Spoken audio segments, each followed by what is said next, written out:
It's one small step for man, one giant leap for mankind.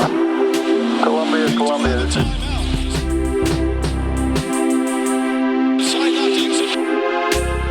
Houston, AOS, over.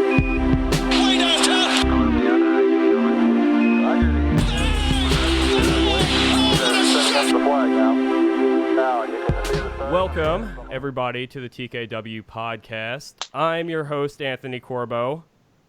Joining me, as he does pretty much every week, I've got my co-host, Bryan Gibberman. What's going on, dude? It's good to be back. And a very special guest joining us today. We have Mayar Zokaei here, or Mayar Zokaei, I'm sorry about that. He is the agent for Mitchell Robinson. And yeah, he's a former sports writer working at the LA Times. Where else were you at? I was at the LA Daily News for a little bit. News. Yeah, as well. Yeah, so it's great to have you here. We're excited to kind of talk shop, talk a little bit behind the scenes on everything that's been going on with the team and, you know, everyone's favorite center in New York right now. So, yeah, thanks again for coming on. Yeah, of course. Thank you, gentlemen, for having me. And really quick, just to get things rolling here with a couple of plugs, make sure you are following Mayar over at Zokaei World. That's at Zokaei World on Twitter. While you're at that, follow TKW Podcast, follow the Knicks Wall. Please give us that subscription, that rating, that review, all that good stuff over on whatever your podcast platform is, on YouTube. Thanks again for all the comments, as always. Hit that subscribe button and check out everything we got going on at theknickswall.com. You know, draft coverage is in full swing right now, and we are excited for the summer to come. All right, Mayar, let's kind of start from the beginning of where you come into the picture now. Like, you obviously have your background in journalism, you have it in sports writing. What kind of propelled your switch over to the agent life and, you know, representing players now and, you know, representing Mitchell Robinson and everything like that? You know, Anthony, I actually always wanted to be a sports agent since I was in high school pretty much, and I realized I wanted to get into sports, specifically basketball, but I wasn't good enough to be to evolve into a professional player. My father is a journalist. He's been a journalist since he was 16, so it was kind of innate. And I was always around, you know, him writing and such. And I took a keen interest in journalism at an early age because of my father. So while I was an undergrad at UCLA, I wrote for the Daily Bruin, started stringing for the LA Daily News. Stringing is just like, you know, going out for small assignments, maybe high school sports or whatnot. And in Southern California, high school sports are pretty big. Sure. And the Daily News and the LA Times at that time dedicated large staffs to actually high school and local college sports and JCs and all that. So, did that for a while throughout college, went to law school after, but still maintained my foot in the door with the LA Times. And I just saw it as an opportunity for me to have an in. You know, some people are lucky enough to maybe have a family member that works for a team and they get a job that way. Some people are lucky enough to maybe get an internship. Some people are savvy enough to start their own podcast, you know, or their own blog, kind of like what you guys are doing. I just knew that I could write my ass off, and that was an opportunity for me to get in and kind of be surrounded by, you know, other people in sports, different, you know, dynamics involved in being a journalist, but you're still interacting with coaches and players and kind of getting it in, you know, in the world of athletics. So that was kind of how I got into sports, and I went to law school, and the rest is a little bit of history, but I'll go into that a little bit later. Yeah, it's definitely the nicest way that our site has been described before, because I more look at it as pure chaos than you know, even just grinding. But our writers, you know, they work as hard as they can. The rest of us are just trying to keep up. So always shouts to the sports writers out there.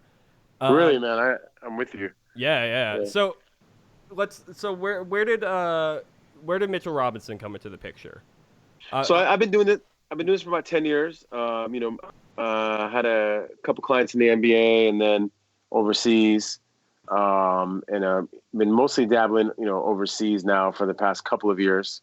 And Mitchell, I was actually, this is not information a lot of people don't know. I was actually introduced to another player on the Knicks that will go nameless. That's actually not on the team anymore this year, and they were interested in representation, a change in representation. So I basically met with the player and some of his people. I visited New York a couple times, and the player wasn't ready for a change yet. But I never am one to close a door or burn a bridge. So I kept my relationship intact, and then through the grapevine of being around this player and his people and his assistant and whatnot, I heard that Mitchell Robinson actually didn't have an agent. Mitchell hasn't had an agent. Didn't have an agent prior to me since pretty much close to Summer League. He went that came across pretty famously. I remember that happening. He had previously due to the falling in the draft stock or whatever it may have been. It was around Summer League. I was one of the things that really caught me by surprise, where I was like, this rookie player doesn't have an agent at the moment, but I really respected his move of realizing he wasn't happy with his situation and wanting to move on from it quicker rather than try to wait for something to just come through or get better. So right. And what's interesting is he actually fired his representation, I think right before Summer League, hired another agent and fired him within a month. Okay, see, that's what I was trying to get a grip on, too, because, going back and just getting ready for this interview, I was, like, trying to remember, I was seeing a couple of conflicting dates, and I was trying to remember the exact storyline, but, now I remember that exactly. That's really a fascinating move for, especially a player who, coming into the league, was so unproven as Mitchell Robinson. Right. And then, so he kind of went through, I think his family said, hey, let's go through a period of detoxification, maybe decompression. You've already got your contract. You've got a great organization with the Knicks. There's not much an agent can do at this point. They're going to develop you. Let's wait. And if we're going to do it again, let's do it right or not do it at all. So July all the way through January, a good half a year, Mitchell was without representation, but had a great system around him, a great network of family and friends and mentors, as well as obviously, great people within the organization, such as Coach Fizdale and Scott Perry, the general manager of the Knicks, and Steve Mills, the president of the Knicks, and just the whole staff just kind of helped foster an environment where Mitchell could grow. And really, they were doing a lot of what performing a lot of what the responsibilities of an agent is. And he is lucky to have landed in a place like New York where they were so hands-on and so open to helping him. I mean, that's what we keep on hearing. Obviously, the culture change aspect of the team this year has been the calling card. I mean, we've had the site running pretty continuously since about 2015 now. So we've been through a couple of the different reigns of organization and how this team was kind of planned otherwise. But this, we've also been through a season where the team only won 17 games. And it's just the feeling around the team between that year in 2014-15 to this year, it's just astronomically different. It's the culture and the whole growth there, and from Fizdale, from Perry, from Mills, and all the way down to every player. It's just significantly different, and it just puts a lot of hope in the future. Right. Both of you guys were kind of associated with the blog at that time, during those years, those lean years, I guess. Yeah. Bryan, actually, funny story enough, Bryan, we had launched the site, was come through a previous iteration of it that Bryan was more of a part of, and then me and Kyle and that whole crew took it over at that point, and Bryan actually rejoined us pretty recently, so... but yeah, it's just been those lean years is exactly what we were talking about. It's just, growth and, just trying everything you can to get some people, interested and involved. And, you set that base for yourself. You set that, you kind of set an idea and a culture around what you want to do, and it kind of thrives that way. And I can find a lot of similarities to where the team is going at this point with that. Yeah, I mean, obviously from a distance, I always, kept track of what was going on and kept myself abreast of what was happening in the league, and obviously did see a different culture, like you said, maybe 3-4 years ago, and attending almost every home game in 2019. Man, I just saw there was this energy, like you said. It's a little bit of buzz, that felt like the fans knew every game, whether a win or a loss, was a step in the right direction, and something big was building. And I think we're going to see it all culminate here this summer. If you wanted to give fans a view into who Mitchell is as a person, what's a good story that you have about him? Oh, man. I mean, this kid, he is such a personable, lovable, guy. He's a 7'2" kind of goofball, has fun. Really, the only mean streaks I've seen him exhibit are on the court. And I think maybe the only time I saw him do that was in Toronto, when you guys remember the kind of now infamous Kyle Lowry situation. Maybe if some of your listeners don't remember, maybe you guys can kind of enlighten them on what happened then. You guys keen to that? Oh, that's when Lowry got hurt, right? Yeah, exactly. Mitch kind of fell on him inadvertently, Right. And then Lowry obviously went out of the game, and the fans reacted, and then after the game, the fans even during the game, fans were just kind of attacking Mitchell, like, "Hey, you're trying to take out our point guard. You're just a losing team," and all that. So I mean, Mitchell, even that's just like an awkward situation. I mean, even that, Mitchell Robinson even looked at the end, when he was talking about it after the game, he, expressed that he meant no ill will there. It's just one of those freak occurrences, It's absolutely. It's, it's not like we can blame Kemba Walker years ago for bumping into Tyson Chandler's knee and knocking him out for a season, Oh, right. Absolutely. It's the same kind of thing. It's these things just happen in basketball. There's no way you can get around it. But I can totally just that exactly how you described, Robinson there is exactly how I picture him, and just the way that I feel like the Knicks have put him out there and let people get to know his personality is exactly that. I mean, he just seems like that lovable goofball who is an absolute terror when he gets on the court. Oh yeah, it's just such a juxtaposition of personalities, and like right now he just flew in from New Orleans on his way to his apartment, and I guarantee you he's with his friend.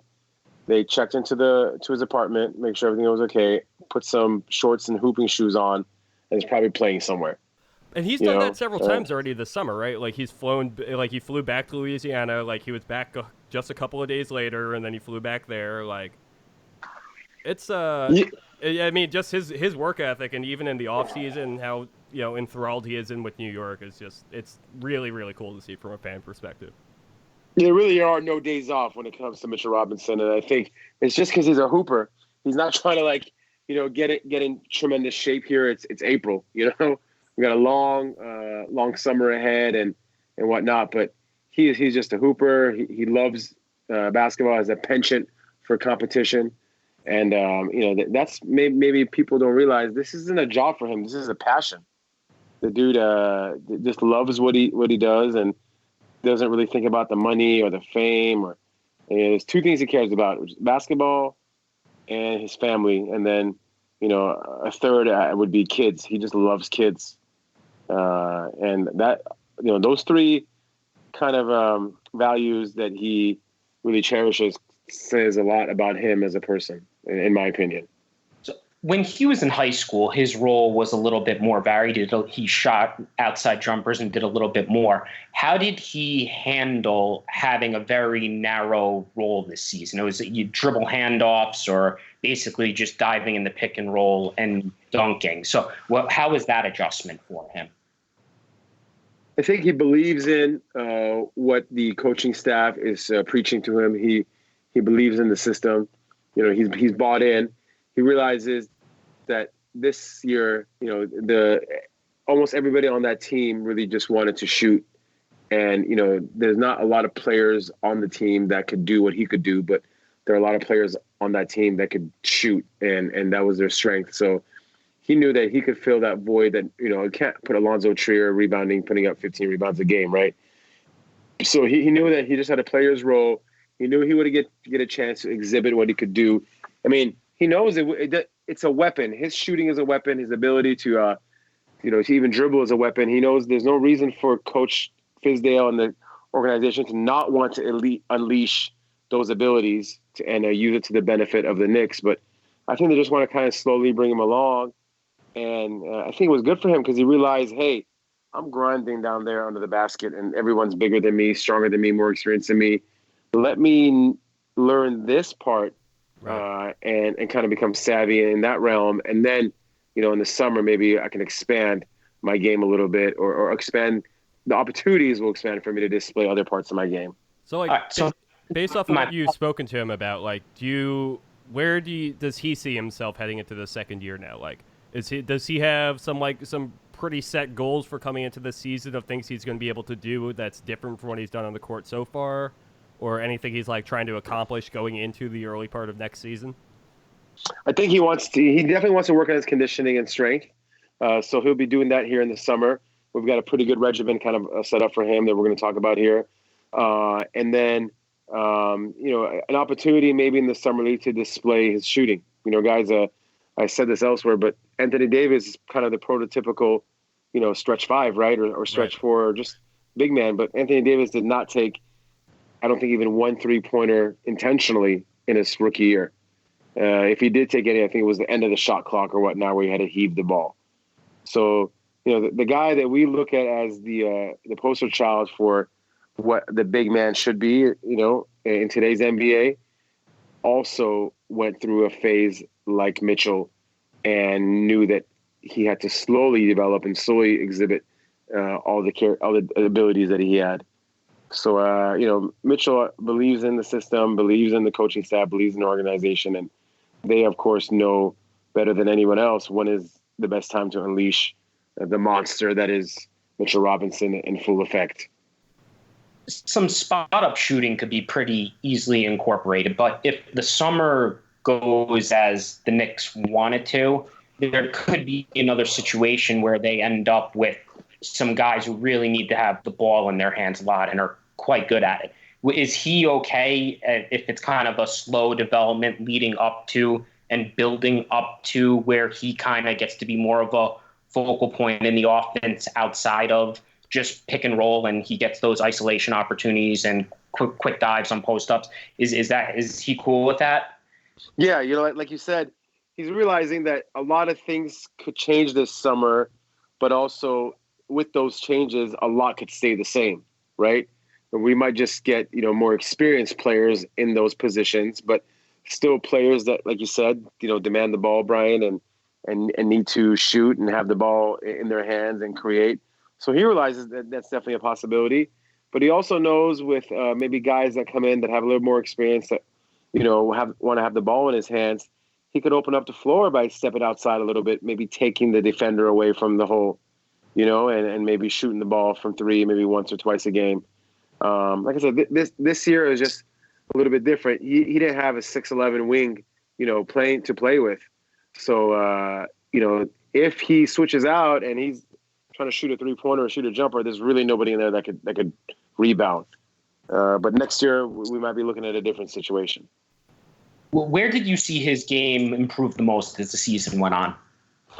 I think, his rebounding, Mitchell obviously has impeccable timing when it comes to shot blocking. I mean, it's just crazy what was he able to do in that realm. But I think just his rebounding, I think him realizing that really can impact the game as a rebounder.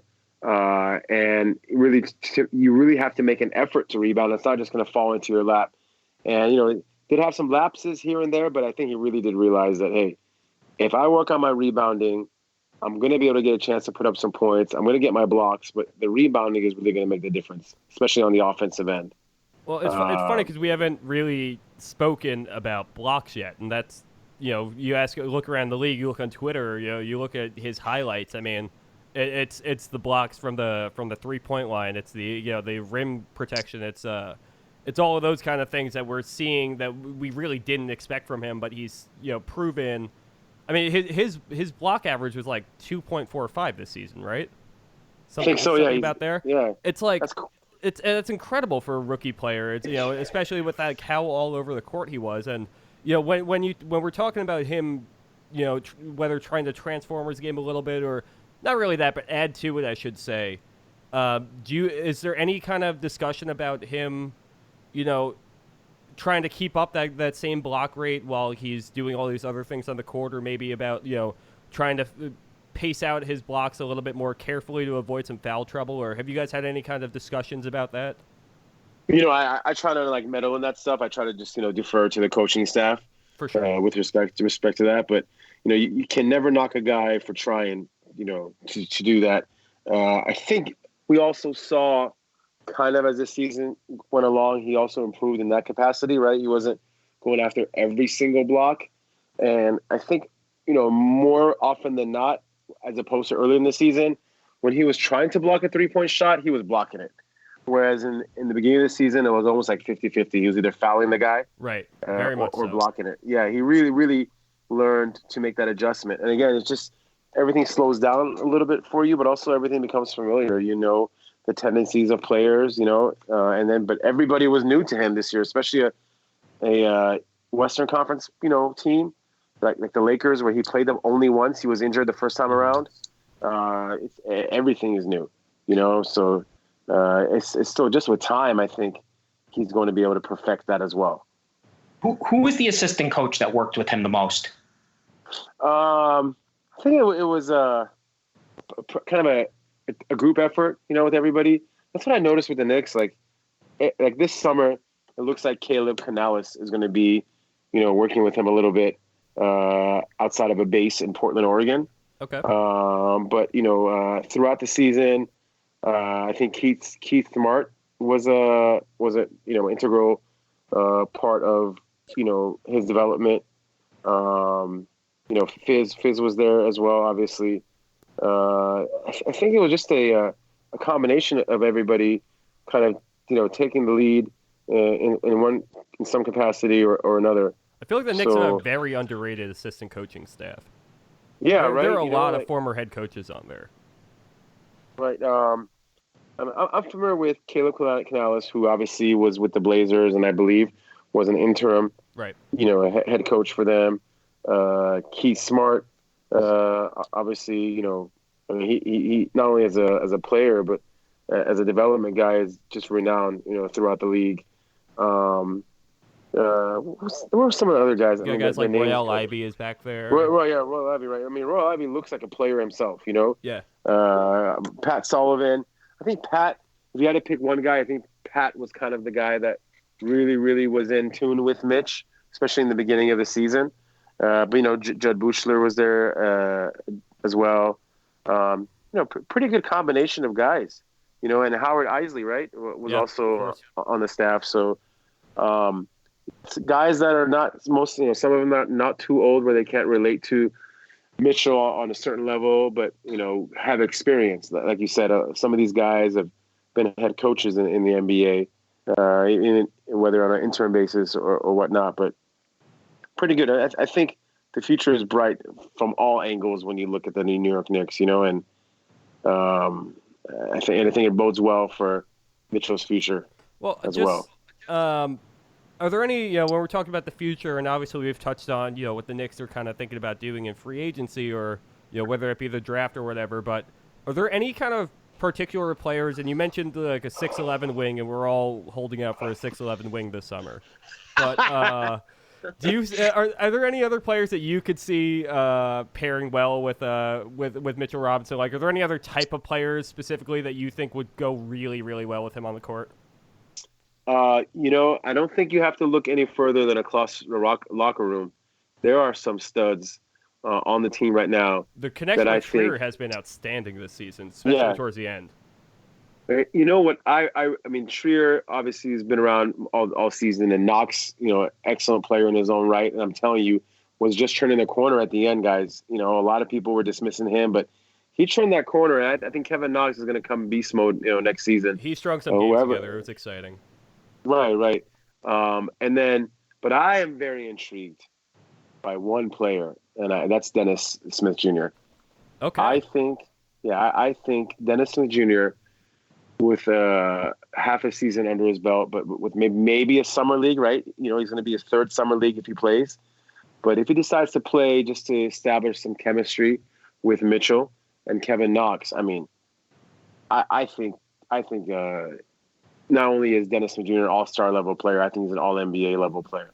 Wow. That's high praise. Yeah, when I watched, Dennis Smith Jr. in high school, there was nobody that literally could stop him. And I talked to a lot of, I have relationships with some college players. Peyton Pritchard, who is the starting point guard for the Oregon Ducks. They went to the Sweet 16 this year. He was a third-year guard. And himself, a much heralded, recruit out of Oregon.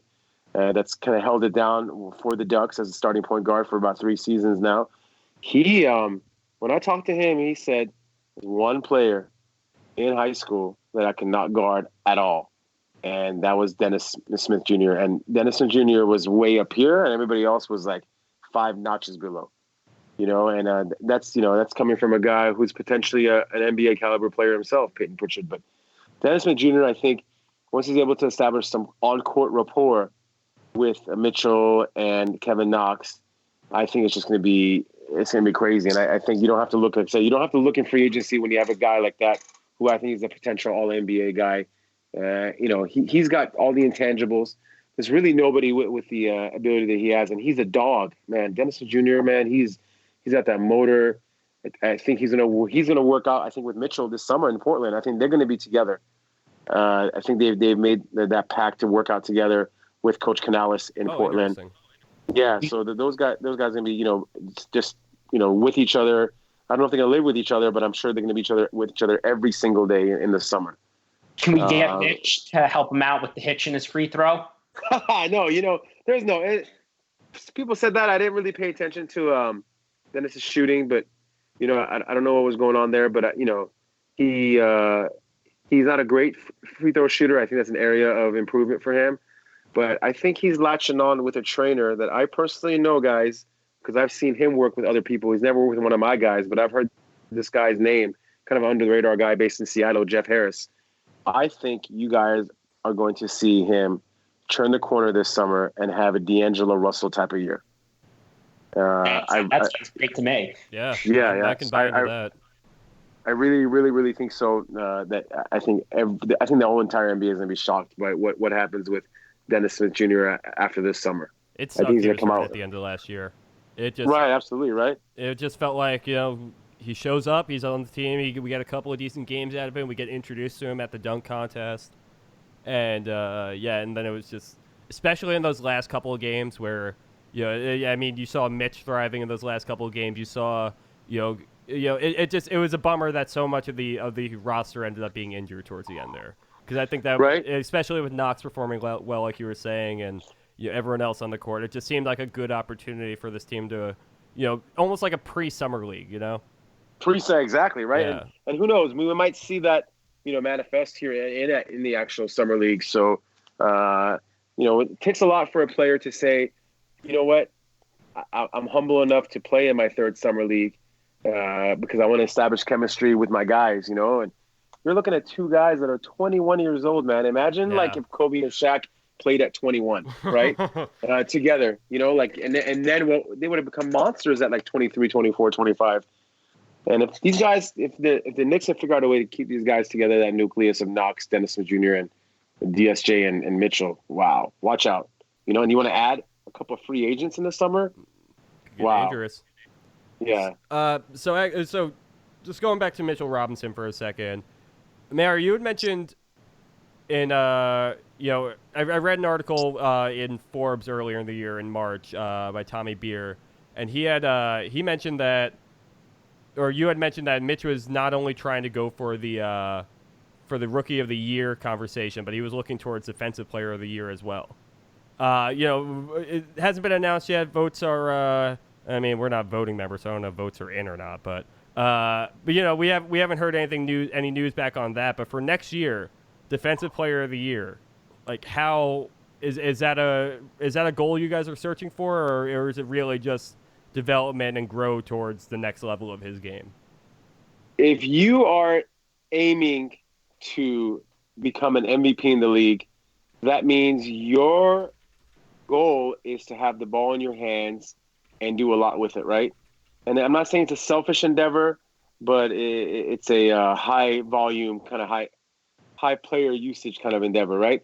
But if you're aiming to be Defensive Player of the Year, is there a more unselfish award in the NBA than that, where you are saying, I am trying to impact the game without having the ball, right? I am going to make my team win, and I'm going to impact the game without ever needing the ball in my hands. And part of that is helping my teammates when they falter or their man beats them. Like, I think that is a great goal to have. I'm not saying MVP isn't a good goal to have, or scoring leader, or triple doubles, but is there a more unselfish end of the year award than that? And I think, is there any player that I didn't see a player impact the game the way Mitchell did this year? There was guys coming in. I remember that one game, right? You guys remember Dwayne Wade's game, his last game, pretty much in the Garden? Yep. There was one possession. James Johnson, I don't know what the heck he was doing. He literally came down the lane, spun, realized Mitchell Robinson was there, and just spun out of bounds under the basket, literally under the basket. And that's because he did not want to get his stuff swatted. He's a threat already. Right? Yeah, so I'm excited to see how that grows. Before we get you out of here, Mayar, my question was, we talked about him changing his representation a couple of times, even before the summer began. And then, you joined up, you said in January? January. Yeah. So, since then, there's been quite a bit that's come off the court with him, too. I mean, there's not only the Nike deal that he was finally able to get himself that sneaker contract, but, the RX Water, and I know he's got to deal with one of the Mercedes-Benz dealerships as well. So, I kind of wanted to know what your role necessarily was that, getting him these kinds of things where, other agents had faltered in the past, and, what kind of what you guys are looking to latch yourselves onto moving forward? Like, are there other people that you're trying to work with, at any point in time, or, just where does Mitchell Robinson aim on positioning himself in the public eye moving forward? I mean, he is a New York Knick, guys, right? It doesn't get bigger than that. Even in a lean year like this, he's still a New York Knick. He still gets like what Jared Dudley came out and said today, we could be, dominating the playoffs with the Brooklyn Nets, but 9 out of 10 or 7 out of 10 pages in the sports section in New York is still about the Knicks. So I realized that. So I know I was competing. I was competing against literally every single agency, and I found out so late. There was pitches made by agency A through agency Z. So I knew I had a lot to go against. So I came to the table having already secured deals for Mitchell. I had already secured a Mercedes-Benz deal. I'd already secured a water deal. I'd already secured a hotel deal. And I came in like this. I said, I've already done this. These are people that want to work with you here. If you don't even want to work with me, it's no hard feelings. It's no harm to me. At least I was able to establish relationships with these entities, have these. But I want you to know, if I was able to do these without representing you, imagine what I could do when I'm on your team. And I think everybody else came in. It's a hell of a pitch. With the angle. Yeah, right? And everybody else came with the angle, we're going to help you do this, and we're going to help you get a shoe deal. I already had a Vans shoe deal for Mitchell. Yeah. I already had a shoe deal that we passed on because Nike came in and said, oh, wow, we want to do this. And Mitchell, I said, and Mitch is a big Vans guy. I didn't know that. You could tell that with him. Yeah. I didn't know. I didn't know that he was a big Vans guy, but he just said, hey, I love Vans, but since I was a kid, I wanted to be a Nike guy. That's every kid's dream. So we did that. I left that, to his, but that kind of came as a byproduct of me already having secured another shoe deal, so I came in with that angle. And now, since I've taken it over, his representation, we got 3 or 4 major deals coming out here in the next, probably in the next week or so. And it's unprecedented. Like, one of the companies is a major, company of hair products, for men and women. And they're going to latch on to Mitch, and they want him as kind of their ambassador. Oh, feel free to drop any names here that you want to. Oh, since it's not secured, this is not secured yet. I just don't want to I don't want to say it, but No, I I definitely feel let you guys know when it's done. But don't want to jinx it or whatnot and lose the leverage. But yeah, he's my job is easy also because he's playing so well. But you got to hustle as an agent. My stomach is not full. This is kind of what I preach to people, and I'll be hustling every day for something for my client and the rest of the time I'm watching them play basketball. I'm not working. This is not a job. Look at you guys. You guys are here talking basketball with me.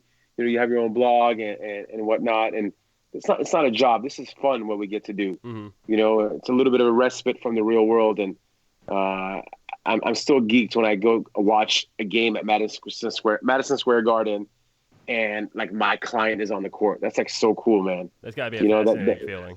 Yeah, and it'll never get old, and I'll never take it for granted. The opportunities that I have right now. So I guess we're all very lucky. All right, so I do have to ask this. So Mitchell's contract, it was very team friendly, but it also gave him security. It was nothing and not an amount of money to laugh at.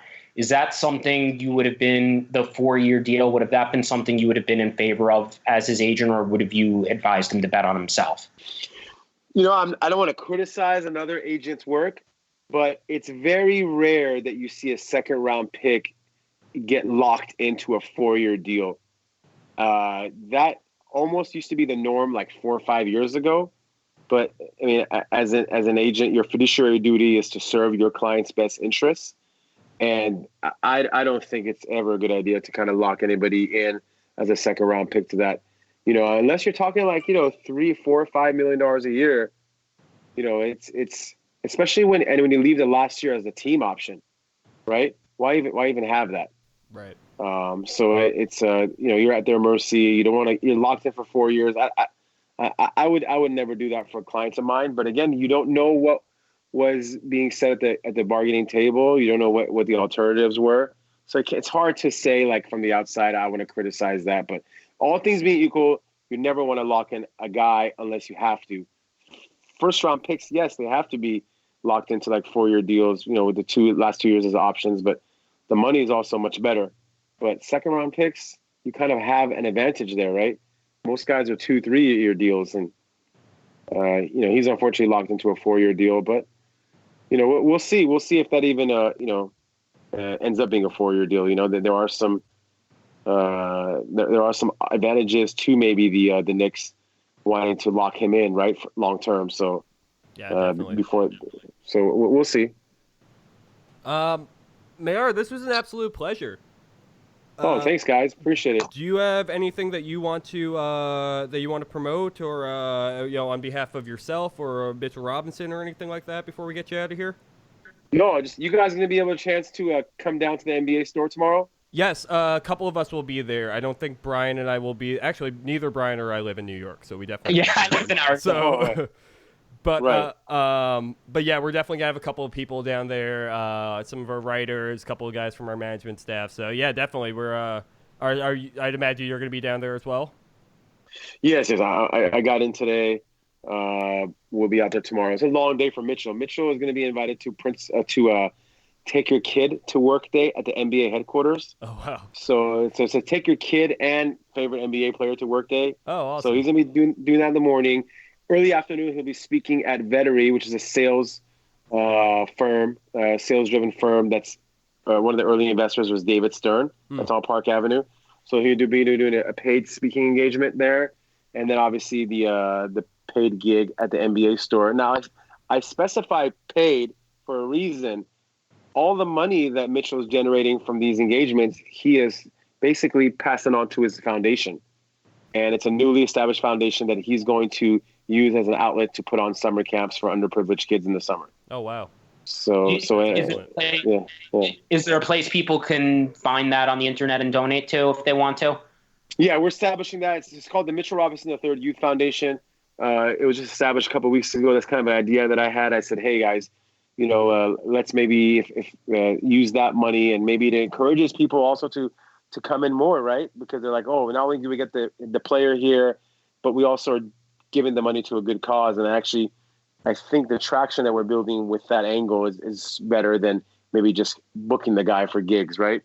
Pretty busy day for him tomorrow, but I'll definitely keep you posted. If you guys can help us share on social media when the website is up, that'd be great. Oh, yeah, no doubt. I mean, we're definitely happy to help there. It sounds like an extraordinary cause. Where you guys based out of? I'm in Chicago. Bryan here is in Phoenix. Oh, cool. Very familiar with both areas. And you guys keep in touch. Let me know whenever the Knicks are in your hood, and I'd be happy to have you as our guests, for the game. That's very kind of you. Appreciate that. Seriously, just don't forget, and don't be shy. We'd love to have you guys there. Well, thanks again for coming on here.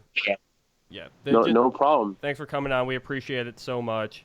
Everybody, just make sure head over to. You said you're still establishing the site right now, so we'll have that link up to Mitchell Robinson's foundation on our Twitter very soon. As soon as that goes up. In the meantime, make sure you're following Mayar over at his Twitter account. That's Zokaei World, at ZOKAEI World on Twitter. Make sure you're following the Knicks Wall, TKW Podcast. Corbo Anthony, follow Brian Gibberman, shouts to Kyle Maggio. And we will talk to you all very soon. Thanks you guys, by the way, before we go, you guys doing a great job. On the site, pretty significant amount of followers, and I just saw that you dropped a piece on Mitchell, and I learned something. I didn't realize that the furthest he had taken or scored from the basket was 12 feet this season. So when I read that, I was like, whoa, I'm learning something from you guys. So keep up the great work. Yeah, that's a piece from Harrison Leo. He's definitely an extraordinary writer. We're really lucky to have him on the staff. Everyone check that out. I love when our guests can drop a plug for us too. That's and great graphics. God damn, you guys got it. Oh man, one dude does that. Shouts to Ryan Gray. One dude handles all of our graphics, and my lord, is he not fantastic? So yeah, man, I'm telling you, that's better than I see stuff on. I read The Ringer a lot, and I think they're pretty good with that stuff. But you guys are kicking their ass. I mean, this Mitchell graphic, I got to get in touch with that guy Ryan. So if you can. Yeah. Please do that. Connect us if you can. No problem. Yeah. Thanks for having me, guys. Appreciate it. Yeah, of course. Bryan, whole team TKW. Whole team everything. I like that. Yeah. All right. We'll catch you later, man. Thanks again. Thank you, gentlemen. Take care. Bye. All right, and everyone, Mitchell Robinson at the NBA store, 4:30 to 5:30 on April 25th. Boom. Awesome. All right. We'll talk to you all later.